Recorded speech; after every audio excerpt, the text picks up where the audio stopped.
영국 미술계의 천재 신동이자 훤칠한 외모에 젠틀한 매력까지 겸비한 사기캐 화가 존 엘버린 밀레이. 1852년 23살의 밀레이는 위고노와 오피리아를 발표하며 영국 미술계에 가장 주목받는 신예 화가로 떠오릅니다. 그의 곁에는 든든한 아군이 있었죠. 당대 최고의 미술비평가 존 러스킨이었습니다. 밀레이는 차기작의 모델로 러스킨의 아름다운 아내 에피를 섭외하게 되는데요. 캔버스를 사이에 두고 그는 에피의 눈동자 속에 들어있는 슬픔을 느끼기 시작합니다. 연민으로 시작되어 걷잡을 수 없는 열망으로 번져간 두 사람의 금지된 사랑. 둘의 감정이 피어오르던 그 순간으로 함께 떠나보시죠. 작업실 문이 닫히고 러스킨의 구두 소리가 복도 끝에서 사라지자 나는 비로소 참았던 숨을 내뱉었다. 이곳엔 이제 오직 그녀와 나 둘뿐이다. 점점 많이 감도는 작업실 안. 물감에 섞는 손끝이 미세하게 떨렸다. 무한적인 눈빛 아래 도톰한 입술. 쾌활한 미소를 짓고 있어도 어딘가 서글퍼 보이는 여자. 물감이 풋풋해서 미끄러질 때마다 내 심장도 함께 미끄러져 내리는 것만 같다. 에피는 기억할까? 7년 전 이벨성의 무도회에서 우리가 마주쳤던 그 순간을. 갈색 머리칼을 휘날리며 젊은 장그들 사이에서 마치 마법처럼 춤을 추던 소녀. 나는 그저 그녀에게 말 한마디 걸어보고 싶어 안달이 나 있던 10대 소년이었다. 세월이 흘러 그녀를 러스킨의 부인으로 다시 마주했을 때 재회의 기쁨은 곧 설명할 수 없는 실망감으로 바뀌고 말았지. 그녀는 나를 어떻게 보고 있을까? 그저 남편과 교류하는 화가 나부리니? 아니면 고개를 조금만 더 돌려주시겠어요? 부드럽게 말하고 싶었지만 긴장을 이기지 못한 목소리는 볼품없이 튀어나왔다. 그리고 그녀가 천천히 고개를 돌리는 순간 나는 붓을 든 손을 멈추고 말았다. 햇빛을 머금어 이리얼처럼 반짝이는 눈동자. 그 속에 고여있던 투녀한 눈물과 정면으로 마주쳤기 때문이다. 심장이 덜컥 내려앉았다. 그녀의 깊은 슬픔이 내 가슴을 그대로 짓눌러 오는 것 같다. 나는 이미 알고 있었다. 러스킨이 그녀를 대하는 태도가 얼마나 건조하고 차가운지를. 묻고 싶은 질문이 혀끝에서 맴돌았지만 나는 입술을 짓이기며 참아야만 했다. 다른 화가들은 그녀를 아름답게만 그리겠지. 하지만 나는 체념한 눈빛 뒤에 숨겨진 당신의 그 처절한 비명을 담아내겠어. 부디 러스킨의 잔인한 세전을 벗어나 내 캔버스 안에서만큼은 자유롭기를. 이렇게 탄생한 걸작이 바로 석방명령 1746년이라는 작품이에요. 확실히 밀레이가 이 그림에서 에피를 미인으로 그린 건 아니네요. 맞아요. 밀레이는 에피의 예쁜 겉모습보다는 그녀 안에 있는 진짜 모습을 담고 싶었던 것 같아요. 어딘가 애소 어린 눈빛에 지쳐 보이지만 사실 그 안의 내면은 단단하고 생명력 있는 여성. 밀레이는 에피를 그런 시선으로 바라봤던 거죠. 근데 남편인 러스킨은 에피를 자꾸 사악하다, 어리석다 이런 식으로 몰아가잖아. 그렇죠. 같은 사람을 봐도 바라보는 시선이 완전히 달랐던 거예요. 밀레이는 사람을 꿰뚫어보는 눈이 있었나 봐요. 아마도요. 허간을 사람을 깊이 관찰하고 표현해야 하는 직업이니까요. 반면에 러스킨은 예술과 자연을 바라보는 통찰은 뛰어났지만 사람의 마음을 이해하는 데에는 조금 서툴렀던 게 아닌가 싶어요. 그러니까 결국 진정한 나를 알아봐주는 사람을 만나야 돼. 요거 그릴 당시에 밀레이는 위고노랑 오피리아가 주목을 받으면서 엄청 핫한 신예 화가로 떠오르고 있었거든요. 이걸 23살에 그렸다고. 우와, 굉장하죠. 진짜 신동은 클래스가 남다르구나. 근데 저번에는 밀레이가 욕을 엄청 먹었다고 그러지 않았어요? 맞아요. 전전편에 나왔었죠. 밀레이가 라파엘 전파 들어가가지고 요 그림 그렸다가 나락을 가잖아요. 신선모독도 이런 신선모독이 없다. 찰스 디킨스가 막 디스하고 기억나시나요? 보다 못한 빅토리아 여왕이 도대체 뭔데 이렇게 난리냐. 가지고 와봐라. 내가 보고 판단해줄게. 아, 여왕이. 그때는 밀레이가 거의 매장당하는 분위기였단 말이에요. 근데 어떻게 2, 3년 만에 그렇게 분위기가 확 뒤집힐 수 있는 거죠? 그 뒤에는 존 러스킨이 있었습니다.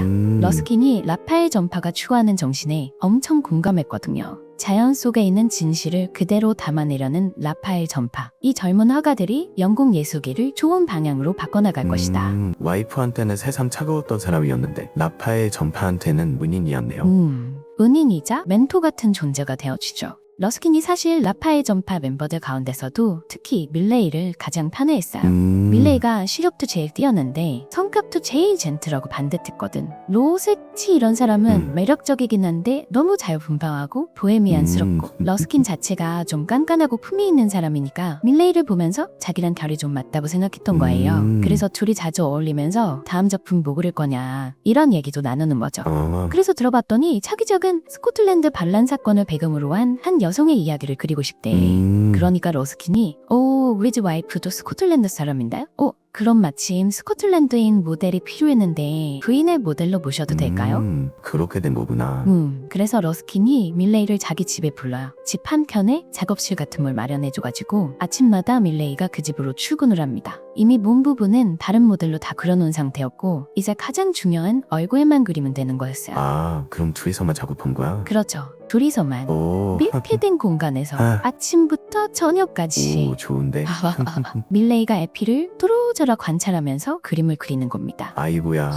게다가 에피는 원래도 남자들한테 인기가 많은 스타일이었잖아. 밀레이도 어렸을 때 한번 파티에서 보고 반한 적이 있단 말이에요. 그러게. 둘 사이에 이미 서자가 있었네. 그러니까 좀 위험하죠. 그런데 요때 에피가 친정엄마한테 쓴 편지를 보면 밀레이는 정말이지 굉장히 잘생겼어요.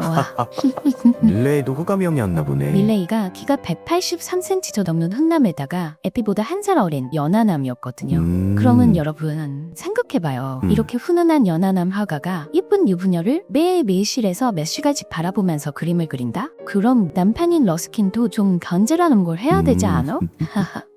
러스킨은 바빠서 그랬던 건지 뭔지 진짜 일도 신경을 안 써요. 전편에서도 말했듯이 오히려 이런 게 있으면 지금 멍석을 깔아주는 뭔가 할 정도로 에피를 남자들 사이에 던져놓는 경향이 있었죠. 왜 그랬을까 진짜. 그쵸. 아무튼 이렇게 완성된 작품은 그해 왕립 아카데미 전시회에서 그야말로 초대박 히트를 칩니다. 당시 평론을 보면 아카데미 회원 전부가 거느린 관람객을 합친 것보다 이 그림 앞에 서 있는 군중의 수가 훨씬 많을 것이다 라고 쓰여 있어요. 와. 그 정도로 그해 전시의 최고 화제작이었던 거죠. 사람이 너무 몰려서 그림 보호를 위해 바리케이트까지 설치해야 했을 정도니까요. 이게 에피 입장에서는 정말 강렬한 경험이었을 거예요. 일주일 동안 훈훈한 화가랑 밀배된 작업실에 같이 있는 것도 묘하게 긴장되는 경험이었는데 그렇게 탄생한 그림이 런던 예술계를 뒤흔드는 화제작이 된 거잖아요. 이 그림의 모델인 에피도 자연스럽게 여러 파티와 만찬에 불려가면서 아주 핫한 손님으로 모셔지기 시작하죠. 영화 보면 꼭 이러다가 또 파티에서 마주치더라고.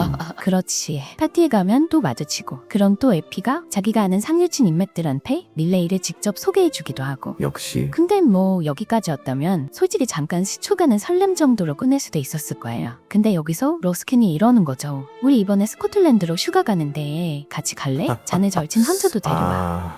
아주 부엘지펴라. 그런데 또 하필 헌트는 성지순례 준비 때문에 못 간다는 거예요. 아이고. 그래서 결국 밀레이와 밀레이의 형 윌리엄 그리고 러스킨 부부와 그 집 하인 이 사람들이 스코틀랜드로 긴 휴가를 떠나게 됩니다. 그래도 형제가 한 명 끼어 있었구나. 다행이네. 그리고 러스킨의 부친이 밀레이한테 자기 아들 초삼화를 의뢰했거든. 밀레이가 여기 가서 스코틀랜드의 멋진 자연을 배경으로 러스킨의 초삼화도 그려주기로 한 거죠.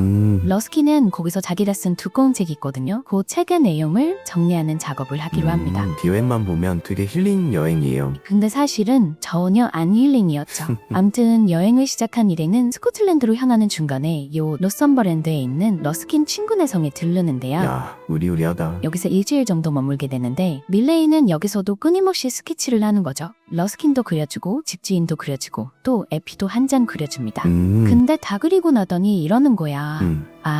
이 그림은 드리지 않고 제가 개인적으로 소장해도 괜찮을까요? 아니나 다를까 이즈은 밀레이가 절친 헌터한테 편지를 쓰는데 말이죠. 에피는 이 세상에 존재했던 창조물 중에 가장 사랑스러워. 그 후에 일행이 드디어 스코틀랜드에 도착하게 되는데요. 여기가 관광객으로 먹고 사는 동네라 숙박비가 엄청 비쌌던 거야. 그래서 밀레이와 러스킨 부부는 작은 오두막 같은 별채를 빌려 지내기로 하고 밀레이 형 윌리엄은 그냥 여관에 머물기로 합니다. 왜? 밀레이도 혐오고 같이 여관에서 지내야지. 뭐 에피랑 더 가까이 있고 싶어서 밀레이가 여러 가지 핑계를 대고 들어갔을 수도 있고 러스킨이 에피하고 둘만 있으면 귀찮으니까 와이프랑 놀아줄 말동무가 필요했을 수도 있고 아무튼 에피는 남편이 혼자서 여러 가지 일들을 할 동안 밀레이 형제들과 어울리며 즐거운 시간을 보내요. 형제는 에피에게 백작 부인이라는 별명을 붙여주고 그림도 가르쳐주고 산책도 하면서 시간을 보냅니다. 그러다 러스킨이 나와서 윌리엄하고 운동이나 신체 활동을 하는 동안에는 밀레이가 에피랑 같이 시간을 보내주죠. 아니 왜 자꾸 기회를 만들어줘요. 그리고 내가 봤을 땐 밀레이가 엄청 툭탁했던 것 같아. 개울 건널 때 에피 발 젖으면 안 된다고 징검다리 놔주다가 손이 찢어져서 피를 철철 흘리고 웅덩이에 뛰어들다가 코 다치고 진흙탕에 미끄러지고 아주 그냥 난리도 아니에요. 밀레이가 그림 공부할 때만 천재지 연애 경험은 별로 없어가지고 왜요? 그림 그릴 때처럼 멋있게 리드 못하나? 그림 가르쳐주죠. 낮에는 그림 가르쳐주고 밤에는 키치나 타니스네 시도 읽어주는 겁니다.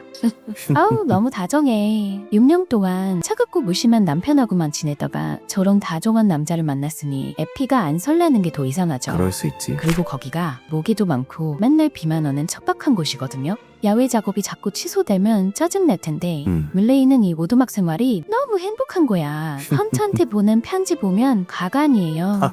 완전히 와지 같네요. 그쵸? 근데 이런 감정이 한편으로는 너무 괴로운 거죠. 이게 넘어서는 안 될 선이잖아요. 다른 사람도 아니고 고마운 지인의 와이프. 그쵸. 그 선을 넘으면 안 되지. 근데 그 고마운 지인이 와이프를 너무 차갑고 비인간적으로 대해. 게다가 같이 지내보니까 이 러스킨이라는 사람이 모든 것 되게 이상한 거야. 왜냐하면 어느 날 밀레이한테 에피가 며칠간 친정에 간다고 하는데 동행해주는 게 어때? 라는 제안을 했다는 거예요. 왜 그래? 그래서 밀레이 입장에서는 미치는 거죠. 도대체 뭔 생각인지 알 수가 없는 거야. 그러니까 에피와의 관계 속에서 이 러스킨이라는 사람은요. 어떤 상황에서 순간순간 나오는 행동 패턴이라든지 감정 표현 방식이 정상적으로 예측할 수 있는 범주에서 살짝 틀어져 있어.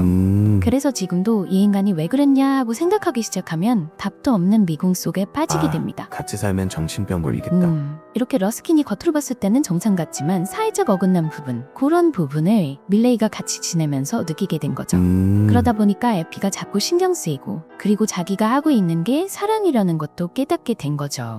근데 안 된다는 걸 아니까 더 괴로운 거야. 이걸 억누르려고 하면 더 커지고 설렜다가 죄책감 들었다가 그런 감정의 소용돌이 속에서 4개월 동안 그 오두막에서 셋이 지내다가 생각보다 엄청 오래 있었네. 그러다가 10월 말쯤 러스킨 부부가 간연 스케줄 때문에 먼저 에든버러로 떠나요. 혼자 남겨진 물레이는 이제 거의 반쯤 넋이 나단 상태라 됩니다. 에피도 없는데 여기 남아있기 싫고 그렇다고 마음이 접어지지도 않고 이럴 땐 어떻게 해야 돼? 포기하던지 쫓아가든지. 정답. 여러분, 사랑에 눈먼 남자는 어디든지 쫓아갑니다. 이야, 밀레이가 이제 미쳤구나. 우리 딸아라서 어쩔 건데. 몰라. 어쨌든 밀레이도 에든버러에 가요. 아이고. 오늘은 여기까지인데요. 어? 여러분, 이 삼각관계 진짜 어떻게 될까요? 아니 여기서 끝내면 어떡해요. 밀레이 에든버러 가서 사고 쳤죠. 아니 이다운 얘기가 너무 길어져서 오늘은 여기까지 할게요. 폭풍 같은 뒷얘기가 기다리고 있으니까 다음 시간을 기대해 주세요. 그럼 안녕. 안녕히 계십시오.